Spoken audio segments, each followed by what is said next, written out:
today we have a very special guest with us. We have Mr. Saeed Naqvi. Thank you so much, sir, for taking out the time to come and have this little chat with us. And we are here today to discuss Mr. Naqvi's newest book, which is called The Muslim Vanishes. So Mr. Naqvi has written a play. It's a dystopian tragic comedy along the lines of magic realism. The premise of the story is that we are introduced to a world where the 200 million Muslims of India have disappeared, and what follows is complete havoc and leading to a scramble to get the Muslims back. There is caste tensions that flare up. There are newsrooms which are in turmoil, and yagnas take place. There are strange incidents that are happening in mosques that are left behind. And we have this special jury court that happens where you have a lot of people from the past brought back to life through mystical paths. Time was when identity did not matter. I was, in fact, grew up in an environment where my great friend Vinod Mehta, who became an editor and he expired some years ago, we were schoolmates. Vinod didn't know what my religion was, and I didn't know what his was. This was roughly the milieu in which we grew up. But since the 80s, I think I would say, since the 80s, this has been my consistent story. Ukraine will come and go, but this is in my skin, and I have to contend with it. I've been identified.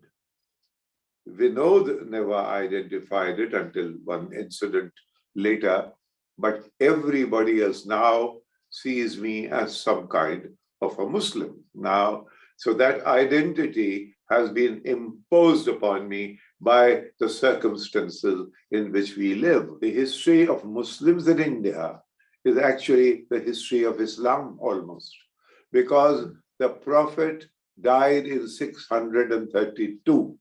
In 629, a Hindu, a sort of strongman ruler in Kerala, Cheruman Perumal, he opened a mosque in 629, 3 years before the Prophet's death.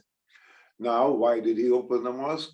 He was a Hindu because trade between India and the Arabian Peninsula goes back to millennia, much before Islam.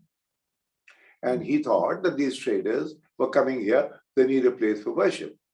Had there been electoral democracy in those days, my dear, Cheruman Perumal would have had 10 Hindu traders stand up and say, look, you're giving this advantage to the Muslims. And there would have been a political party which would have polarized the whole thing. And we would have started at 0 point then. Because you've been in the media for such a long time and you have seen the birth of television to what we can call a sort of demise of television in terms of moral and intellectual decay. Do you think this is something that is manufactured on air? And perhaps this kind of hate doesn't really organically exist on ground. There's some sort of amplification of this Muslim problem because of the media. The Indian media, when you talk about, you have largely, you are probably talking about the electronic media, the loudness of it, the shrillness of it today. You must remember, and your viewers will remember, that this media was not always there. When the Babri Masjid fell on the 6th of December, 1992, there was no multiple media. There was only one Doordarshan. In fact, your outfit where you are working just now, they very imaginatively in those days, they introduced a thing called News Track magazine for VHS. It was a brilliant, very imaginative idea then. So there was no, we imagine that we've always lived with this media.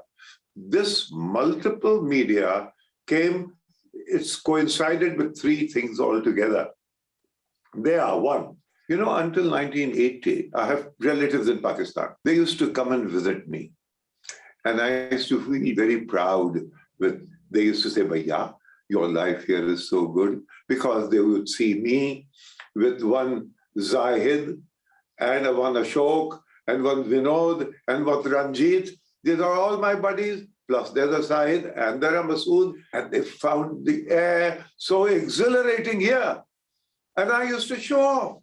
They look, and they said, believe you me, they said, Bhaiya, can we buy land here? That was in the mid to late 80s.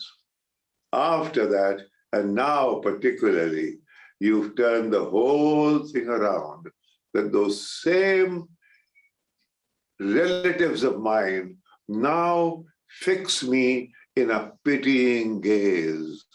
And Yusra, I hate being pitied. I think that this other romance that you're talking about, I think that that romance still exists in the sense that, of course, like there is polarization and insecurity and all of that. But I feel like that romance can still be salvaged. And for us to be able to salvage that romance, we do not have to be reduced to a kind of sameness. But this uniform culture is not there, which is both an advantage and a disadvantage. We are a civilization. We are a civilization. And this Westphalian nation state sits very uncomfortably on our nature. We are a huge civilization and we should behave differently. There is no reason for us to imitate everybody else. We have to be different. We are different. And we are unique, and we are proud of this difference that is us. Mufat khoro, muft mein itna hi milega. To watch the full unedited interview, you have to subscribe to News Laundry and pay to keep news free. Because when the public pays, the public is served. We depend on you and not on advertisers. So go to www.newslaundry.com/subscription and subscribe and get all our unedited interviews, our special video shows, comics, and everything that's behind the paywall. Remember, to subscribe to News Laundry, you pay just about 10 rupees a day. That's less than, well, no, a cigarette. And smoking is injurious to health. So subscribe and watch the full interview.